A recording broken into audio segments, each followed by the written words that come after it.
Hello everyone, my name is Tony Morbin and I'm the Editor-in-Chief of SC Magazine. Welcome to our webinar, the European Insider Threat Report, Areas of Concern for 2015 and Beyond.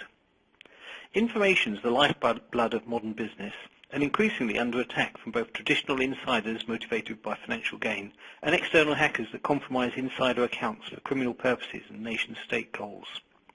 With insider threats spanning both these areas, the 2015 Vormetric Insider Threat Report European Edition, which was released this month on the 17th of June 2015, outlines the security concerns of European organizations and the implications of these threats to business.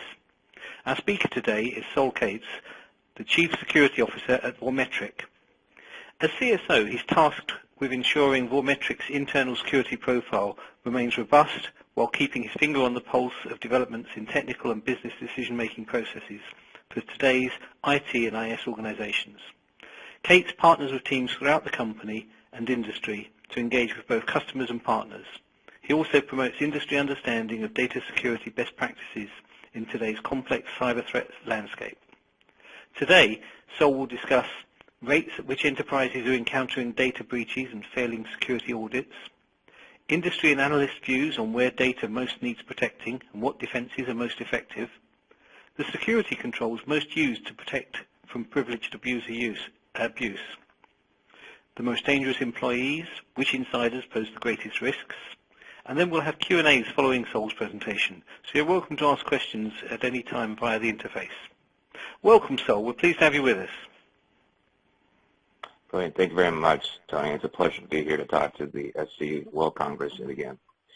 So yes, as Tony said, we will be talking a little about our Insider Threat Report. This is something that we run every year. This European edition is new to us this year, which is sort of an interesting cross-section of how the geography in Europe is actually segmented from a risk and a behavior perspective when it comes to actually protecting their information, whether it's from external attackers, internal employees that have gone rogue, or in some cases contracting and part of their ecosystem that they feel is very vulnerable to them. So a little bit about the Insider Threat Report. It's something that we run, again, every year. This time, about 818 respondents, and these are not Vormetric customers. These are prospects, and this poll is actually run by Harris and Obam. And we have many different sponsors that help us actually get this input from the industry. In this edition, the European edition, we'll be talking about 102 respondents from both the UK and Germany in particular. And what's interesting is sort of how they're structured, not only from an information security standpoint, but what risks they see in comparison to other regions around the world. All the respondents were in the enterprise class, anywhere from 200 million euro and above, or 150 euro and above. I'm sorry, 150 pounds and above. So one of the things that's sort of interesting is when we talk about what insiders are out there. So quite often, insider threat is bantered about as a buzz term these days. And really what's sort of hard for a lot of organizations to understand is what is the insider threat in their world. It's not always the same. It could be everything from internal employees, such as somebody that needs to interact with sensitive data as part of their job. Maybe they're an engineer, maybe they're a developer. They're interacting with intellectual property fairly frequently, and that's part of their function. All the way to privileged users, which are the organization's lifeblood. They keep the systems running. They are patching your systems, they're updating your firewalls, they're installing software, changing permissions, and so forth. They have a lot of privilege as the nature of their account type. It's just part of what they do to run your organization. But also there's these internal privileges that are actually built into systems and services that are also potentially risks to, from an insider perspective. Because again, one of the things that's sort of blurring is it's not just the insider individual employees and contractors that you have on site or in your payroll, but it's also those that want to become them. So attackers and hackers out there, their newest strategy is not just to try to figure out how to break your firewall or circumnavigate your IDS. It's actually trying to find ways to get privileged access into your infrastructure and into your data. Because at the end of the day, they can't steal what they don't have access to. They have to have that privilege to get to it. So that's one of the things that we look at from an insider threat perspective.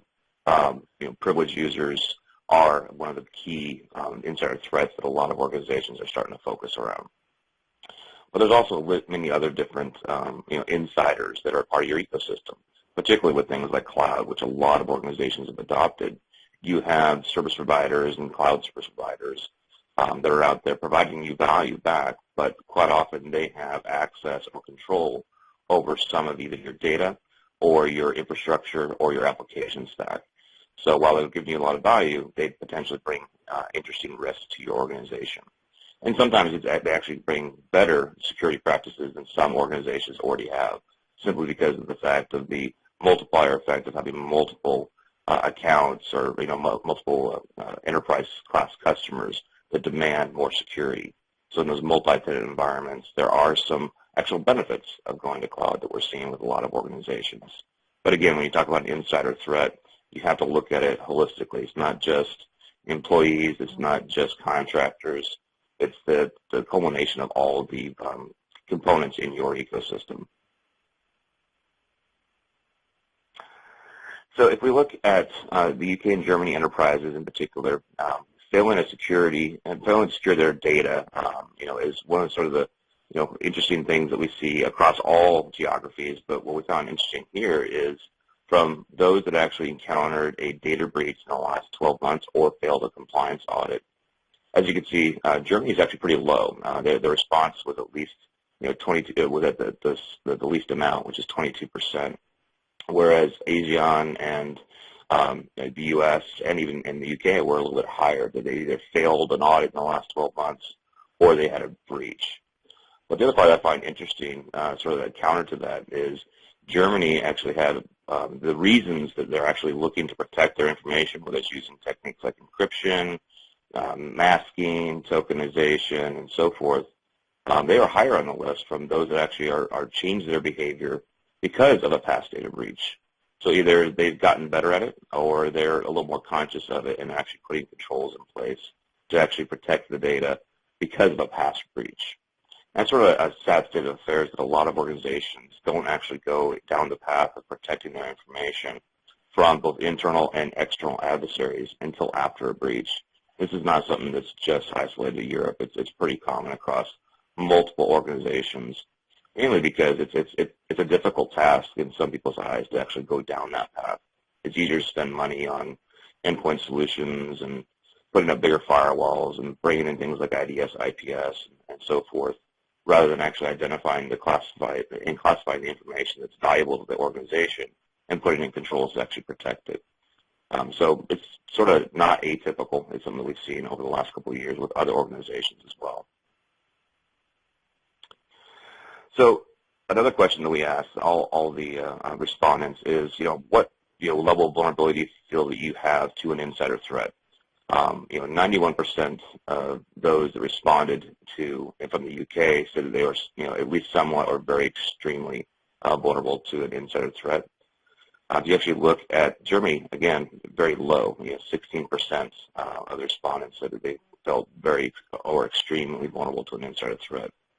So what's interesting to us is while there's a lot of organizations that at least somewhat or very vulnerable to an insider threat, what are they doing about it? What are they actually going to change in either their ecosystem, their behavior, their systems, how they govern their data, how they govern their systems, and so forth to reduce this risk? In the U.S., for example, we've seen a trend of a lot of organizations actually going through a risk assessment, both internal and external, to actually identify what's the risk to the data or risk to the business, and actually be able to quantify the impact of that, whether it's a data breach, whether it's an outage, that they potentially could lose either the brand or potentially have to pay damages based upon the industry they're in. And they're actually able to equate, based upon their level of vulnerability to an insider threat to the impact of the business. And a lot of organizations, particularly the security organization, is actually going to the board and the C-suite to actually help present these findings of what their risk is of a data breach and what impact it has to the organization. So what we find sort of interesting is there's this imbalance sometimes where a lot of the respondents feel very vulnerable, but are they actually changing the behavior of the organization to reduce this risk and actually remove the insider threat, or at least reduce it for those things that we consider the crown jewels of the organization. So one of the things that we always also track is sort of what's the spending behavior and spending priorities for the organization. So in the UK, 45% said they actually are looking to actually increase spending to help prevent data breach. Germany, 52%. So again, it's sort of a shift. Intellectual property is one of the ones that I find always fascinating. There's a lot of organizations that don't put a lot of probably value in their intellectual property, or they think the intellectual property, the way it's maybe in their industry, is so fluid, it's always moving, that it's really hard for them to protect it. But if you look at sort of the response, at least from Germany and the UK, about half the respondents are really looking to actually protect their intellectual property. I mean, in the light of the Sony breach, for example, that was pretty much an intellectual property event. They actually were able to quantify what kind of damage they lost because they couldn't bring a movie to market on the schedule they had. So they knew what the impact is to their business of not doing so. And so now you start to see these more organizations start to equate intellectual property with what actually drives their business. Whether it's protecting it from being lost or even protecting it from being modified. That's another thing. Like if you're a software vendor, it's maybe not the loss of your source code. That's pretty devastating. It's even more devastating if they actually tamper with your source code and put something in there that affects your customers. So it's sort of interesting to see that a lot of organizations are now starting to wake up. This is a higher trend than it was a couple of years ago. More organizations are actually looking to protect the intellectual property of the organization, and they're spending accordingly.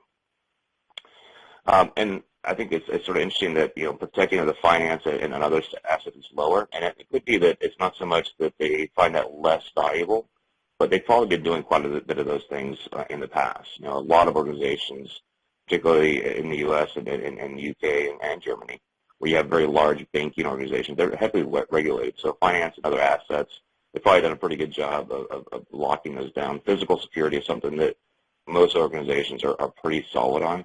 It's the digital security and information security and cybersecurity that they're still wrestling with, and how do they change that. So if you look at the top reasons for securing and sensitive data, what I find fascinating is, if you look back one slide, these are the top three studying, behaviors or priorities of the two different geographies. Again, this is all about protecting intellectual property, preventing data breach, or protecting financials or other assets. But if you fast forward the next one, what are their top reasons? The first one is actually compliance, which we find fascinating. In the U.S., it was not the case. The U.S., I believe, it was actually number 4 on the list. It was very low because more organizations were worried about protecting the brand. So as you can see in the UK and Germany, it's still pretty high, 51, 57. But in the U.S., the compliance requirements was much lower, in the 30s and 40s. And I think it's because some organizations are starting to realize that compliance is a great thing. It actually helps bring up some bare minimums based upon your industry that you need to actually implement, from a control perspective and so forth, to help minimize the impact to your business and try to put best practices or at least bare minimums in place. But I think a lot of organizations are now starting to wake up that compliance doesn't necessarily equal security. I think what you can say, though, is if you do a really good job of putting a very good security program, compliance becomes a very easy exercise at the end because you can demonstrate the controls you put into place.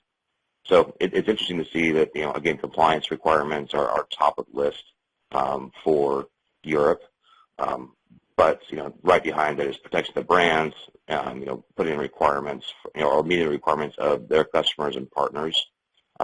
For example, if I'm looking to go encrypt my data or tokenize my data because maybe I'm a payment card processing company or I'm a healthcare organization, my ecosystem is demanding better protection of the data that I house for my partners or customers. It's a pretty common requirement, in most industries where you have, your ecosystem is demanding better protection of the data that you house for them.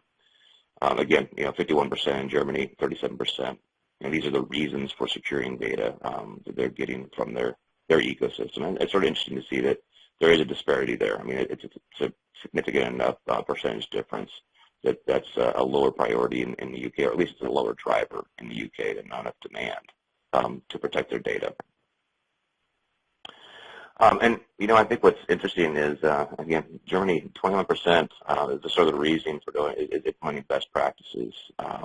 It's twice as of a driver inside the UK to actually implement best practices. So I find it interesting that there's such a big difference. And again, this is just a reason for doing it. But that said, you can see that there's more weighting in Germany towards compliance and brand protection than it is in best practices. And it could be that they equate, doing the others are better than falling into a framework of best practices. I think they're making a decision to actually go after protecting the brand and meeting the compliance requirements for their industries. So what's interesting also, again, when we start looking at the response over the last couple of years, the amount of sensitive data that is actually arriving into the cloud is sort of interesting. A year or two ago, I wouldn't think it would be at the level it is now. And it's not that people are just throwing their data into the cloud and hoping for the best of it. They're doing some good due diligence to find out what are the risks that the cloud service providers pose to me, whether it's SaaS or platform as a service or what have you. So in the U.S., 65% of the respondents think that are actually storing sensitive data inside of a software as a service platform, whether it be a Salesforce.com, an AtTask or Workday. They're putting sensitive data into somebody's software as a service platform. Whereas Germany and the UK are a little bit behind that. They're about 52%, 53%. So what's interesting to me is more and more of the U.S.-based firms are either moving towards cloud very aggressively, or they're growing up on cloud, which is another trend we're seeing, where a lot of the newer startups or smaller organizations are growing up on cloud versus having a data center of their own. But with that, of course, all the data that you have that might run your business or is going to be utilized in that service is, of course, outside your control or inside of somebody else's infrastructure. From an infrastructure as a service, and as they're moving towards it, a lot of organizations in the U.S. are actually looking at infrastructure as a service as a very cheap data center. They can spin up, spin down, and do some very interesting things very quickly. Whether it's research, whether it's test dev, whether it's actually running production workloads.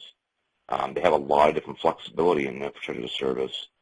But again, they're putting about two-thirds, just short of 60% there of their information is actually going up into the cloud inside these infrastructure as a service, and they're bringing it themselves. That's what's sort of different here. Software as a service, you're inside the framework of the application, whereas infrastructure as a service, you're renting cheap infrastructure and you're managing that infrastructure. So you have a little bit more control, but you have to bring some of those controls yourself. That's one thing that's sort of, big difference between a software as a service and infrastructure as a service is that the control set you have is much different.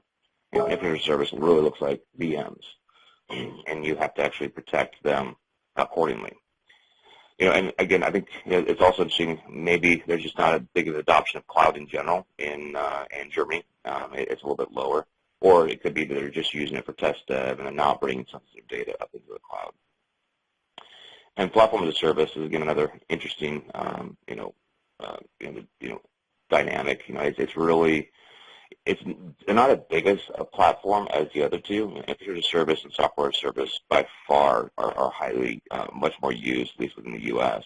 I'm not sure about globally, but platform as a service in general is usually consumed by development and startup type groups where they're going to plug in and take over platforms as a service, like database as a service, and web as a service, and Redis as a service, and so forth.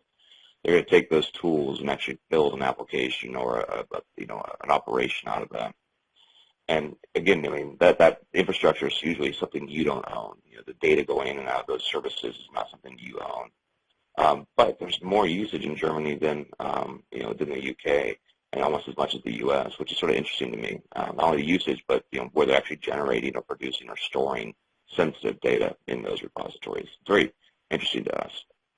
because again, both the top one, software as a service, and the bottom one, the platform as a service, you have very little control over the infrastructure on the back end. You don't control the data, you don't control the administrators, you don't control the storage. It's something that's just it's a service back to you. Whereas infrastructure as a service, you have a lot more control over and a lot more responsibility and liability for the data inside those. So what's interesting as well as what are the most dangerous insiders. So if you actually look at what is an insider threat, right, there's not only those that are employees, that need to actually interact with the data. It's not just contractors, not just partners, but it's also the privileged users, the actual administrators. So pretty universal across Europe. Germany and the UK are pretty close to where the United States is, at least from our perspective of what a dangerous insider is. The number one was a privileged user. And it's not just the people. I think that's one thing that a lot of organizations sort of mislabel, is a privileged user isn't just Jimmy and Jimmy going rogue, or Jimmy deciding he wants to go get a little bit nosy and look at information he shouldn't. It's the fact that Jimmy is using an account that has privilege. It's the accounts themselves. Inside of every system we've built over the last probably 30 years now, we've been rolling around this concept of ring zero. You have accounts like roots and system and domain administrators, enable on our on a router. These level of privileges must exist because they need to actually interact with the system. They need to overwrite changes, install software, patching, and so forth.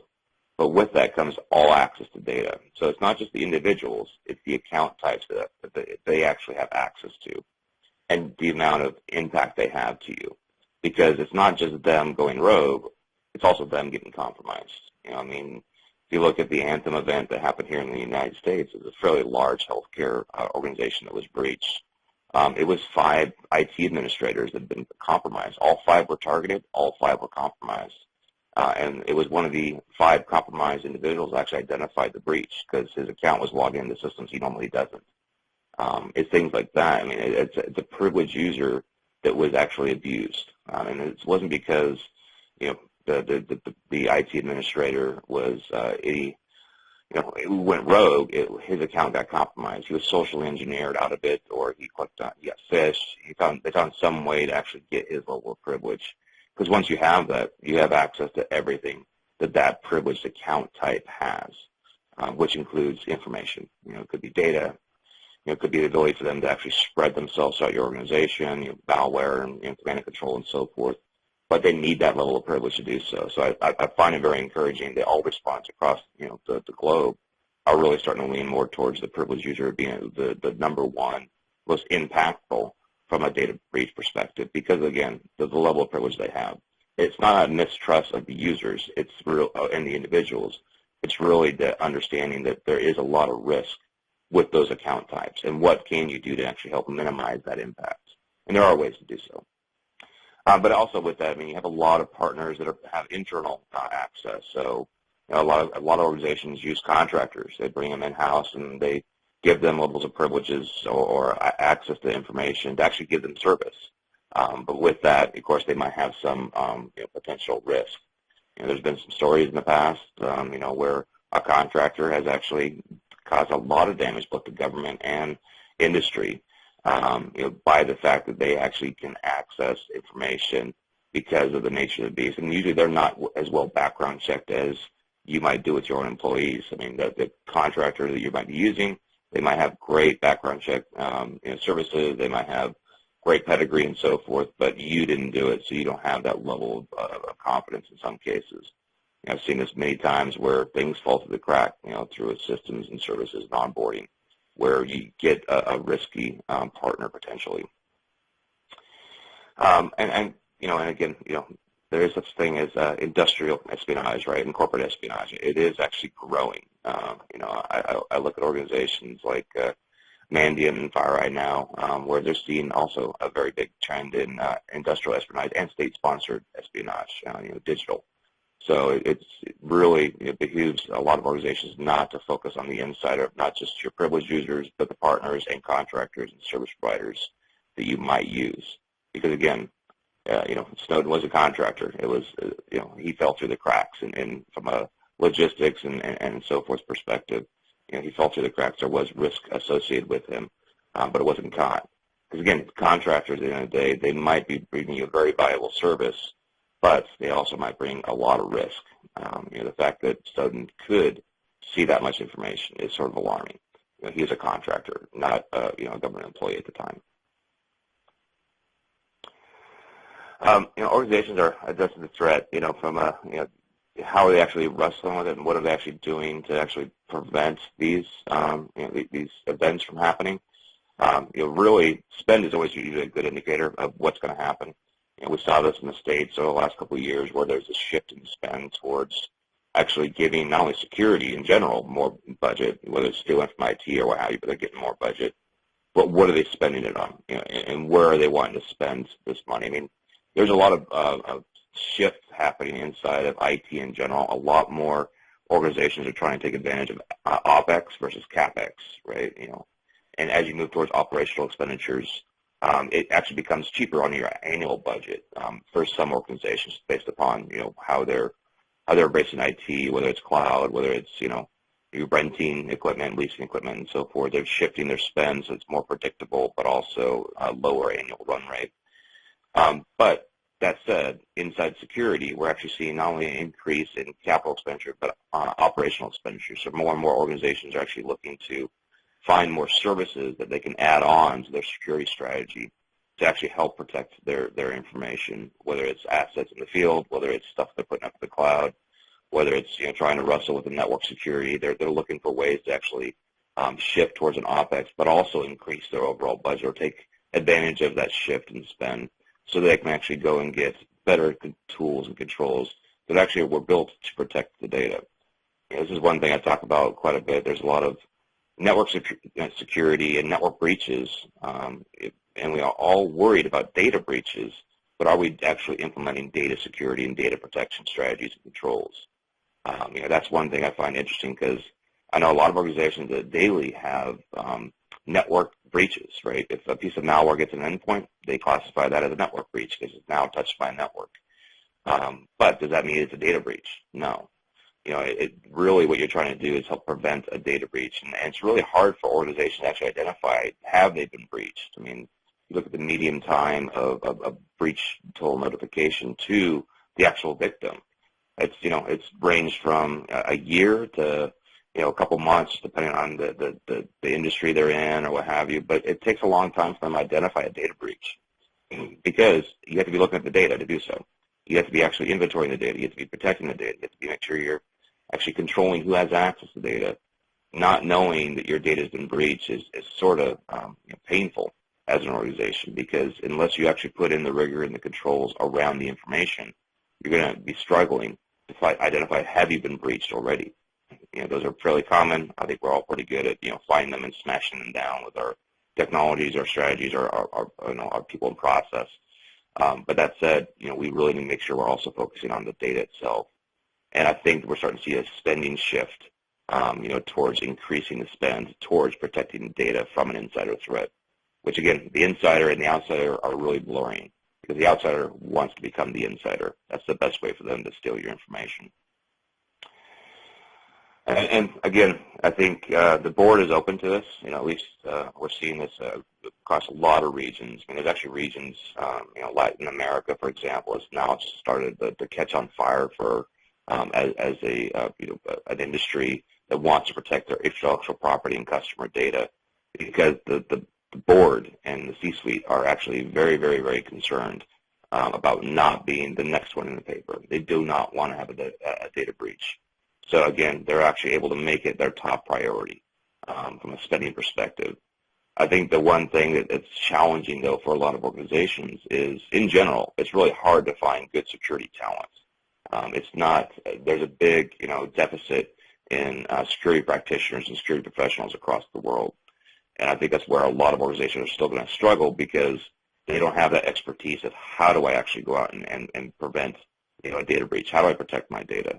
They're looking for that expertise, and I think it's just universal across all geographies. So even though they're increasing their spending, they're shifting their strategy to actually make data prevention our data protection a top priority. That said, a lot of them are still struggling with how do I do it? I finally got the yes. Now what do I do? Who can help me? Because if you haven't done it before, it can be a daunting task if you don't know exactly how to address it appropriately. And I think the confusion reigns, right? If you look at the spend itself, most of organizations, again, are very comfortable spending on analysis tools and correlation tools. Those are very, very, good tools, but does that actually identify or prevent a data breach? It's probably really good at identifying if you've been breached. It helps shorten that time to discovery, from years and months, maybe to days or hours. You get quicker at actually correlating and analyzing the activity and behavior of your users or your machines or your devices and services to identify anomalies and then look for an event in there. That's where it was interesting that they're increasing the spending. So 39% are increasing the spending, but 70% rated rare or extremely affected. I'm sorry, very or extremely effective as a defense, which to me is really it's an after defense. It's not a defense. It's a response, right? It's identifying and analyzing and identifying that a potential event has happened. Where if they look at things like data at rest defenses, again, these are very effective tools like encryption and tokenization and so forth. You can actually you're taking the data and making it unusable to the unauthorized user or unauthorized service. So those that try to circumnavigate your front door and go to the back door are rendered unable to see the information. So again, they're increasing the spending there. About 30% are spending money there, and again, they think it's a very effective control, which we do agree. Same thing with data in motion defenses, SSL, IPsec. More organizations are comfortable with it, even with all the chaos of the last year or two around OpenSSL. I think if anything, it's actually a strong suit. It's peer-reviewed and it's very reactionary. And if there's an event or a potential vulnerability, everybody can hop on board and address very quickly, versus not doing something. I think that's one thing is if you're just sending your data over the network or over the wire in a clear, it's probably a bit of a vulnerability to you, particularly from an insider. All they do is turn on a sniffer. They see what you see. And again, endpoint and mobile defenses, I think this one where I see there's a bit of confusion here. In general, endpoint and mobile devices don't have a lot of data on them. They usually are very good vectors into your network or into other social engineering campaigns. But that said, it's not where a lot of sensitive data actually resides on the devices themselves. Because usually they are gateways into your services, which house 98% of all sensitive data is inside of a data center or a cloud service. It's not inside of somebody's laptop. And again, I think more people are spending more money on network security, which is a good thing. And network security is absolutely crucial. But again, it's not designed to protect you from a data breach. It's really trying to prevent a network breach. Again, focusing on the data itself, that's what you're actually concerned with, and the adversaries are after. Focus on where you can actually put spend and strategy to actually, protect the sensitive data itself, whether it's at rest, in motion, in the cloud, wherever it is. The data has no concept of, defense. It can't defend itself. It doesn't care what regulation you put on it. At the end of the day, it's ones and zeros. It's at the mercy of where it sits. And if you're going to try to prevent somebody from taking it, you need to really understand the ecosystem that data resides in and what can you do to actually minimize the impact to it. And what's interesting is, when you look at Germany, from an analysis, they're spending less there. They are still spending less at data rest defenses, but they absolutely think it's a very effective defense, but they are spending the least amount of money, or at least they're not increasing as much. So it tells me two things: either they've already done a lot already in the past, or they're still leaning more towards network security as just a very easy crutch to go to, because again, it's something that everybody's been spending money on, and it's been innovating over the last couple of years with the advents of Palo Alto and some of the other next-gen firewalls and IDS, IPS services. So I think there's a lot of disparately different decision making here, and more spend on network security than the actual data defense tools that actually prevent the data, even though they think it's a much more extremely effective defense. So I think one of the things that, from a takeaway perspective, that I hope everybody can take away today, really that concentrate on protecting the data itself. I mean, wherever it is, could be in a database, it could be unstructured data, it could be stuff you're pulling in and out of a service partner's database or API. Really concentrate on protecting the data at the source wherever possible, because, like we said earlier, data has no concept of the regulations or has no ability to defend itself. It's really at the mercy of where it's sitting in its data flow. Make sure you understand very carefully where that very rich intellectual property or customer data, where it actually resides and is generated and utilized, and make sure you can put in appropriate controls to minimize the impact of that. I think one of the interesting stories I had from the States is there's an electricity company that actually did a data breach risk assessment. They identified that the number two biggest impact of their business would be a potential data breach. They were equating it to about $116 million of potential damage. That was tangible and some of the intangible items to it. And they wanted to find ways to help reduce it. So when they went through and actually identified what are the systems in scope that actually housed sensitive information they were worried about, it was actually a relatively small number of systems. So a little bit of investment, a little bit of change in behavior and strategy to protect those high-value assets really help them reduce the risk of a potential data breach, but also reduce that overall budget impact that they might have. And I think really, if you can find ways to actually not only encrypt data, the encryption is a great control. I mean, even hate to say this, but even Snowden says so. It's one of the best controls out there. It's one of the most challenging controls, though, for a lot of organizations, mainly because they've either had poor experiences with it in the past, they equate it to poor performance or high impact to the business. There actually are ways to do it fairly transparently and fairly easily. That's one thing here at Prometric we've been doing for about 14 years now, is really helping organizations not only identify the information that's valuable to them and to their business or their mission, but actually be able to protect it in a way that actually doesn't impact the overall operations. They can still continue to do the things they were doing in the past, but they've reduced their risk and removed the data from potential escape without appropriate need to know. And really, you do need to monitor and analyze the data. I mean, I do believe highly in correlation tools, whether it's your SIMs, whether it's using big data to identify that needle in the needle stack. But that said, I mean, you still need to have the source of that activity. Are you actually looking at your data and how it's being interacted with by users and service accounts and third parties? Are you actually watching it? Not just the network flow of it, but actually at the source, because that's where they take it from. 96%, I think it was, of the last Verizon report, I think said that it came from a database or a file server.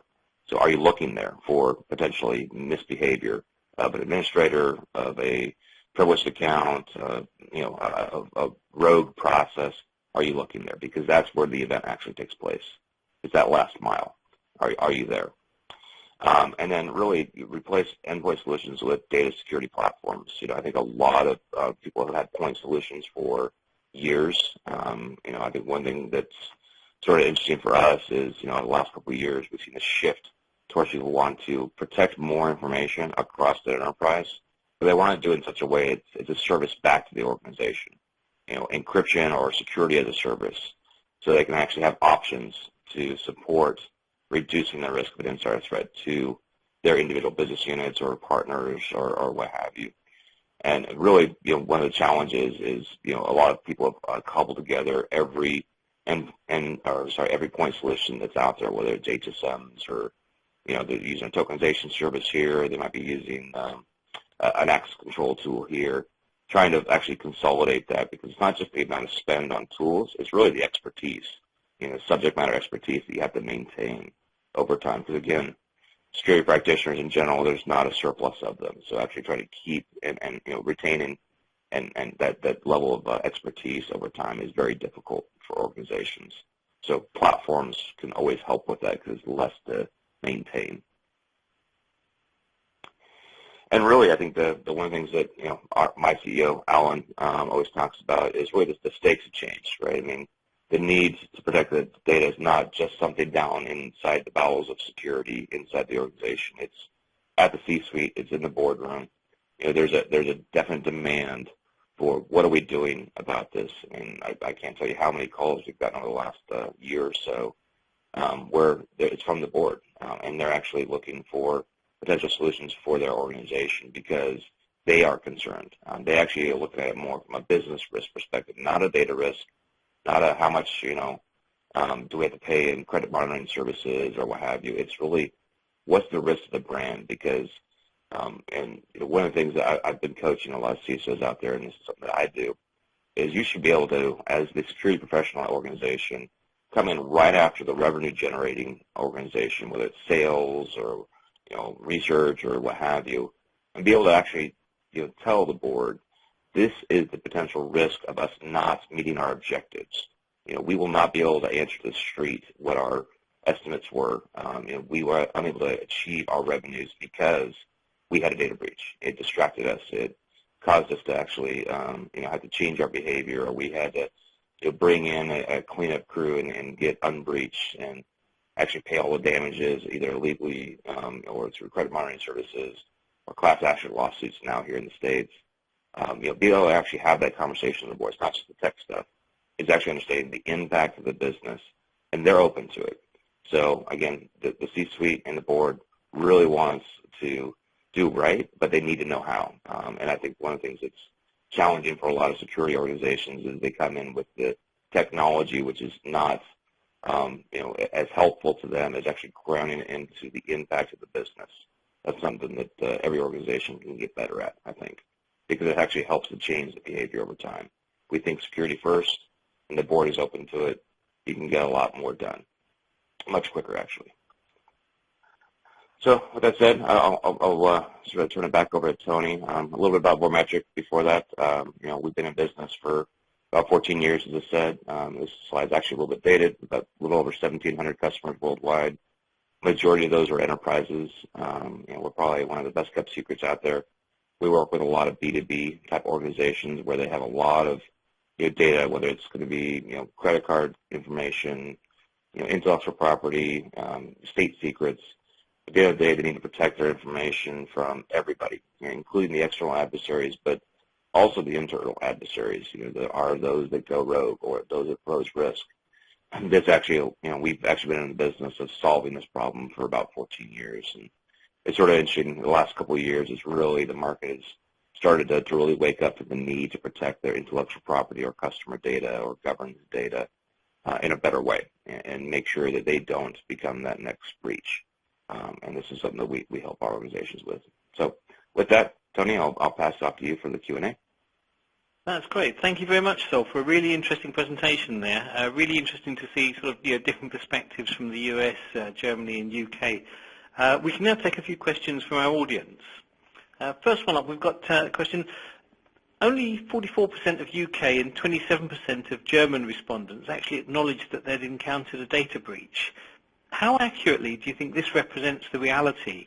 Is it that they don't know, that they're not admitting, and what are the reasons for the differences between the two countries? Yeah, I mean, that's something that we've tried to scratch our head over as well.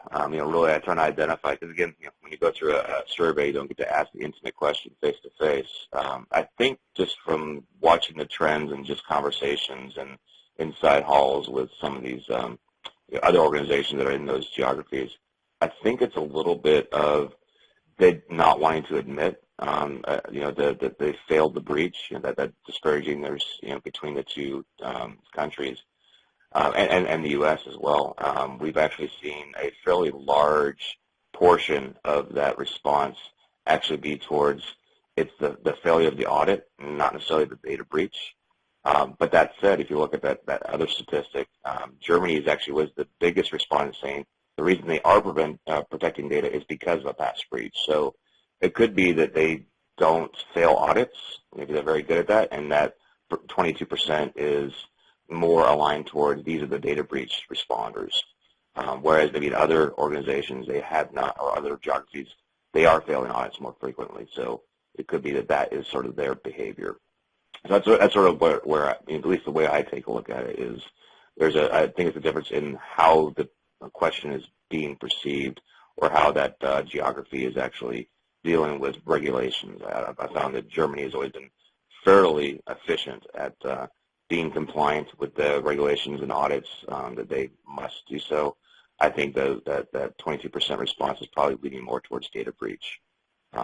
Okay, so that brings us on to both. Yeah, that brings us on to compliance and legislation. We'll cover legislation first. I mean, yeah, they did seem to be quite low figures, compared to US saying that everybody's been breached. So how do you think forthcoming EU legislation, where breaches are going to have to be published, is that going to make a difference to how they report, or do you think they're still going to say, no, we think we're compliant? Yeah, I mean, I know the exercise we went through in the States, right, with the state breach disclosure laws, and most states now have them. Everybody interprets it different, and they actually legislate it different. So there are some where they have what they call safe harbor. So I think if you have safe harbor in your language, I think that's where the behavior does change. They actually will not have to disclose that they were breached if they're able to demonstrate it was encrypted, it was tokenized, it was something. There are actually languages in U.S. law and regulations that actually give you safe harbor. So depending on how the EU legislation actually formulates at the end, if there's a safe harbor clause, that will change the behavior. They will or will not disclose. If they are forced to disclose regardless of controls, then you're going to have a behavior where most organizations won't go and put those additional controls in place because it buys them nothing.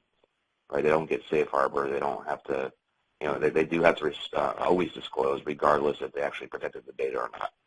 I find that from an organizational perspective, that's very risky, because you're training them not to put in best practices. You're training them to just tell everybody when they've been breached. So I'm really hoping there's a safe harbor clause that will emerge from the legislation, because that actually changes the behavior of the organization. I mean, that's slightly coming on to next question we've got, which was back on the issue of compliance again. More companies in your report, particularly the companies outside the US, are prioritizing compliance over protecting their data or assets as a reason for spending on security. I mean, how can you get this mindset to be challenged, or does it need to be? Well, I mean, I think one of the things that I think we were chatting about a little bit earlier, compliance is not equal security, but compliance is what we've trained IT to do, right? We've trained information security professionals and risk and governance groups and IT groups to actually do these things, right? Here's a framework that you must be able to demonstrate these controls. And so from a spending perspective, they know what they have to spend, right, because there's a pretty prescriptive list of things to do. That said, it's never everything, right? It's never all the right things. I mean, there's very little regulation outside of like PCI is one of the few frameworks that actually calls out that you should encrypt your data. You will encrypt your data, or you can't actually be compliant, or you have to tokenize it and take it out of scope. Those types of regulations actually and compliance requirements actually give better security, whereas other ones don't necessarily go that extra mile. So I think it's where a lot of spend is just trying to play catch up to get to that bare minimum of a compliance framework, where if you actually flip it around and actually look at what is the asset that we're trying to protect. I mean, I think if you look back in the 70s, majority of our company value or assets were physical. 80-something% of it now is all digital, right? It's blueprints, it's customer data, it's intellectual property. That's our assets now. And are we putting in the right controls to actually protect that? We're letting governance and legislation and compliance dictate our spend and behavior, when we really should look at it from a business risk perspective. What do we need to be doing to make sure that these crown jewels do not leave our organization without our knowledge, and actually help prevent that. So how do you shift it? I think it's a shift in mindset. What is the asset that we're trying to protect? And let's really get serious about that. Compliance actually comes sort of as a byproduct.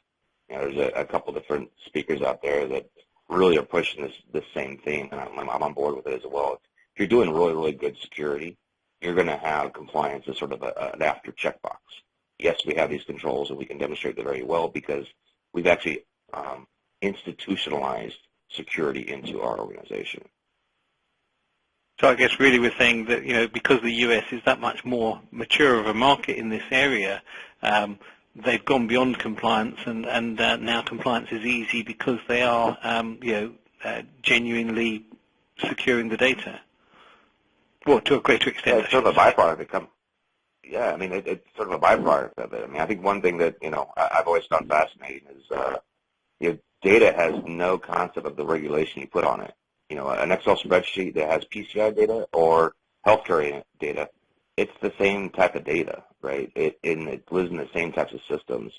But the two governing bodies over that, PCI and HIPAA here in the States, their controls are completely different, right? The list of things you're supposed to do are completely different.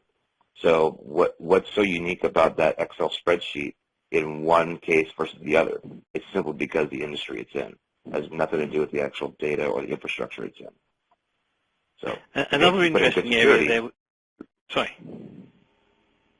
I was saying, carry on. You sort of get compliance for both frameworks, right? You're doing addressable controls. You're meeting the encryption at rest requirement or tokenization or whatever technique you go down. You start to secure the actual data itself. Both those frameworks can be met, but because they're so different, if I'm in the PCI world or if I'm in the healthcare world, my approach towards protecting that data will be different, even though at the end of the day, it's still an Excel spreadsheet. A compliance mindset tends to make you think of a risk-averse or a low-risk, cautious approach. One of the areas that's perceived clearly over this side of the Atlantic compared to your side of the Atlantic is that cloud is more of a risk. You've got 52% putting sensitive data over here, whereas 65% in the US. So what are the reasons for people's concern about security in the cloud, and what can they do, and what are people doing to make their data in the cloud, their sensitive data, more secure? Yeah, so I think there's two different perspectives on the risk that cloud presents. So one is, particularly out of Europe, right, is a lot of the SaaS providers that they want to use or the business wants to use are U.S.-based. And so post-NSA, while COVID has happened, it's really changed their trust in U.S.-based data centers. So there is a lot of risk they perceive with that because potentially, somebody could be subpoenaed or listened in on. So that's one risk they look at. That's newer. But the traditional risk is I don't control the infrastructure, and particularly in a software as a service provider or even infrastructure as a service providers. You're not the governor of that environment, so you don't get a lot of control, or you have to bring your own controls in infrastructure as a service, for example. So I think from a perspective, it's in the U.S. It's a bit lower now than it was a couple of years ago. It's actually starting to reduce. And I think one of the reasons that we're seeing that, at least in the States, is a lot of the top, the tier one service providers, whether they be like a Rackspace or an Amazon or a Salesforce, those organizations, have been getting demands from their enterprise customers for years, and they're putting better and better controls in. They're partnering with companies like Biometric to actually help address the concerns that their customer base has. So as they start to get more mature security practices in these tier one, providers, there's a benefit that comes with it. It actually reduces the risk. A lot of these multi-tenant environments, the provider themselves wants to get rid of the liability of access to data, so they're using or allowing their customers to use techniques like encryption to reduce that. So that's one of the key techniques is encryption and tokenization are great ways to do that, whether you're doing it file level, field level. Every architecture is different. But it's a great control as long as the customer gets to dictate what data is protected and who sees it and under what conditions. But that's what we're starting to see a shift is these tier ones and hopefully the tier twos and tier threes are going to be shortly behind them, are actually bringing in better security controls than probably the customer has. Now, I know in the SMB market, the smaller, medium-sized business market here in the States, they're almost all going to cloud. Why? Because they can run a better IT shop and better security than the small business could. So they get the benefits of enterprise-class controls and services at a much cheaper price point, and they don't have to own their own data center, and they get to leverage other people's expertise and experience. So I think it's sort of this. There is sort of this different view, based upon where you are in your journey. I think here in the States, we're starting to see people shift towards more trust in the cloud, mainly because of that, the rigor that's had to happen over the last 3 to 4 years with the enterprises that want to embrace it, but have very demanding security requirements and risk requirements. Okay, now another totally different area here is the different kinds of data sets that are all coming together and being analyzed under big data is allowing companies to draw different conclusions. How will insider threat issues change with these larger data sets pooled in a single location? I mean, will it be worse? Well, I mean, I think one of the things that it depends, on the architecture and the use case of big data. I think big data in general, it's been used for many different architecture types. What I traditionally equate big data to is the Hadoop, Cassandra, those types of data sets where you're taking a lot of data, you're putting it together, and you're running some analytics to get some interesting information. What I found is not so much the whole that is, potentially sensitive. It's usually the aggregate. Right. So, for example, I did a project like 6, 7 years ago for an agency. I won't tell you which government agency, but it was an agency. We were working on a project, and they had this requirement where 2 different data sets could never, by law, ever be merged together, even though, from an intelligence perspective, they are very, very valuable. If we could actually put them together and make some, interesting decisions based upon analytics. With that, though, they had a governance that the data should never mix with a human being able to see it. Well, things like encryption could actually remove that. So they had an insider threat risk. 6, 7 years ago, they were trying to govern out of the system, and they were doing that by creating, firewalls or silos of the data. When put together, they could actually get some very interesting intelligence. They had to use a technique like encryption to remove the insider from the equation. The insider can never see the data because the data is always encrypted or tokenized. And then at that point, the result set at the very end also was encrypted and protected. So from their perspective, it was not just the 2 sources that they were pulling in.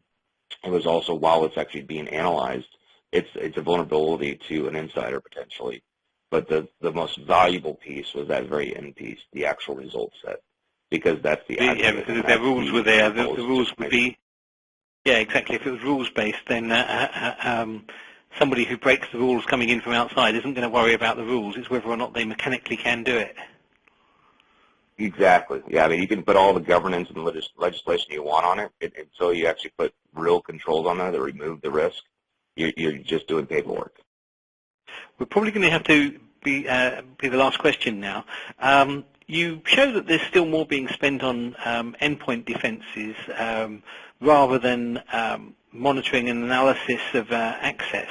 And obviously, the mindset must be that endpoint defense is still more effective. Why should that be the case when all the research seems to be pointing the opposite way?